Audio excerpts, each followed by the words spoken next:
Hello people of the internet, this is Kaiju Noir, here to bring you my review for the one, the only, the absurdly awesome, Gamera the Giant Monster.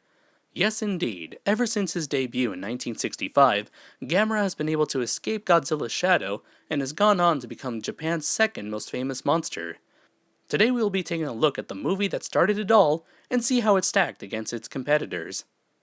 In the North American region of the Arctic Ocean, several American fighter jets catch sight of a Soviet jet flying into their territory. After failing to communicate with the Americans, the Soviet jet is shot down and explodes in a giant mushroom cloud, revealing that it was carrying an atomic bomb. At that moment, the ground quakes for the bomb had awakened a gigantic turtle from a bygone era, which then proceeds to destroy a nearby research ship. While this was going on, a zoologist named Dr. Hidaka, played by Ichi Funakoshi, is researching ancient Arctic life in an Eskimo village along with his assistant Yamamoto, played by Harumi Kiritachi, and photographer Aoyagi, played by Junichiro Yamashiko. Once reports of the giant turtle attack spread throughout the world, Dr. Hidaka appears on a talk show where he explains that the beast is Gamera, a creature from Eskimo legend that used to reside in Atlantis before the continent sank. Apparently this movie takes place in a world where Atlantis' existence is accepted as fact, otherwise the entire world would have laughed at him at that point. Meanwhile in Hokkaido, a young boy named Toshi, played by Yoshiro Uchida, is attacked by Gamera in his lighthouse. In a strange turn of events, Gamera actually saves Toshi from falling to his death. Now we follow two stories, Dr. Hidaka and his two acquaintances as they try to find a way of stopping Gamera's rampage, and little Toshi as he tries to follow Gamera and convince everyone that the monster means no harm. Yeah, good luck with that, pal. My biggest problem with the movie is with the story itself. Not that there's anything wrong with the parts with Gamera and Dr. Hidaka's group, for you see, it's at the part where we are introduced to Toshi where the story starts to decline in quality.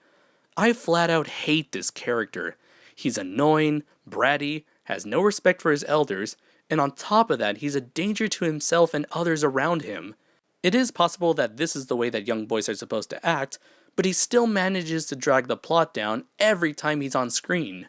Just to name some of his idiotic choices in the movie, when Gamera attacks his house, not only does he go in the house, he actually climbs to the very top of the lighthouse just to get a better look at Gamera. When the military is sending oil tankers to Gamera to feed his appetite for fire, Toshi's bright idea to get close to him was to get on board one of the tanks that was about to collide with him. Finally, he abandons his older sister in the big city during an evacuation in order to sneak on board a military caravan just to see Gamera, leaving his poor sister in a panic frenzy as she tries to find him. To top it all off, he thinks that his pet turtle that he left outside actually became Gamera. I know he's supposed to be an optimistic and innocent kid, but I know for a fact that kids aren't that stupid. If only there was a Gamera movie that had a similar plot about a boy and his friendship with Gamera, but was more fleshed out and compelling. Oh wait, there was one! Too bad that one was made 40 years later. In terms of the other characters, they are all interesting, but they don't get any time to develop since this little hellspawn constantly hogs up all of the screen time. Dr. Hidaka is very similar to Dr. Yamane from the first Godzilla movie, as he too is intrigued by Gamera and expresses genuine concern for its well-being, yet is aware of the damage he causes to humanity. Aoyagi is an eager photographer who gets excited at the idea of obtaining the scoop of the century. He also seems to have a romantic interest in Yamamoto, since he felt lucky enough to have been with her when Gamera attacked the ship they came in. Unfortunately, this plot point is barely touched upon, since, again, we spend a lot of time with Toshi. While the story suffers from some major problems, the production values are pretty impressive. The choice to have the movie shot in black and white is unfortunate, since Japanese monster movies have been shot in color since Rodan came out 9 years earlier. This was most likely done due to the lower budget of the film. In terms of the special effects, they are very well done. This isn't surprising when you consider that several members of the special effects department had previously worked under Eiji Tsuburaya, who, for those of you that don't know, was the special effects director for the majority of Toho's films at the time, as well as the creator of the Ultraman franchise. The models and sets are on par with Toho, and the Gamera suit itself is well put together, and in my opinion, has a great design that sets the creature far apart from other giant movie monsters. I especially love the detail in Gamera's face, as well as his shell. The arms, however, look less than impressive, because in certain shots you can tell that the forearm was made up of separate pieces. As for Gamera himself and how he is presented, all I can say is that he is certainly a sight to behold. For those of you who have never seen a Gamera movie, he is a giant fanged turtle that consumes petroleum-based materials, which is why he specifically targets power plants and inhales the very fire he spews. When Gamera is low on energy, he becomes an enraged beast and destroys anything and everything in his sight. Not only does the fuel give Gamera the ability to breathe fire, but it also allows him to, get this, give him the ability to soar through the air like a flying saucer. Gamera, you will believe a turtle can fly. I don't know who at Dai Studios came up with this idea, nor do I know what hallucinogenic drugs they exposed themselves to, but that has to be one of the most stupidest, yet at the same time most genius ideas ever committed to cinema. Now, when it came to how Gamera acts in the movie, there's a particular scene that's sure to stick out. That is the aforementioned scene where Gamera saves Toshi. For a while, I have questioned why Gamera would go out of his way to save this one person when he would go on to murder thousands, if not millions, more. Then I thought about how we as humans generally act towards smaller creatures such as insects and arthropods. Normally we would not care how many we would step on throughout our lives. However, once in a while, we find one of these creatures that happen to grab our attention and sometimes gain our sympathy. I think this might be one of those moments for Gamera. I believe that the filmmakers attempted to draw parallels between Toshi and Gamera as two misunderstood and sympathetic beings. I thought that this was a nice twist of the story, and would have worked if Toshi wasn't so annoying. How ironic that I actually feel more sympathetic towards the monster than I do for the little boy. Much like the first Godzilla movie, the American version of Gamera included original scenes with American actors, and was retitled Gamera the Invincible. Apparently, they thought adding an extra M to the title could further tie in the monster's origin to atomic weaponry. At least that's how I see it. Now I know I'll be in a minority here, but I actually like Gamera the Invincible just as much as Gamera the Giant Monster for several reasons. One is that they replaced the scene at the beginning of the movie where a bunch of awful Caucasian actors are playing American military personnel with an identical scene with much more charismatic actors. Another alteration was that the scene where Dr. Hidaka was explaining Gamera's origin in a talk show was replaced with a different talk show where two scientists debate on the existence of Gamera right before he makes his grand appearance. I actually found the back and forth argument between the characters amusing, and I actually prefer the alternate origin presented. Here, one of the scientists theorizes that Gamera was a descendant of the prehistoric creatures from the Precambrian era that survived off the gases that filled Earth's atmosphere back then.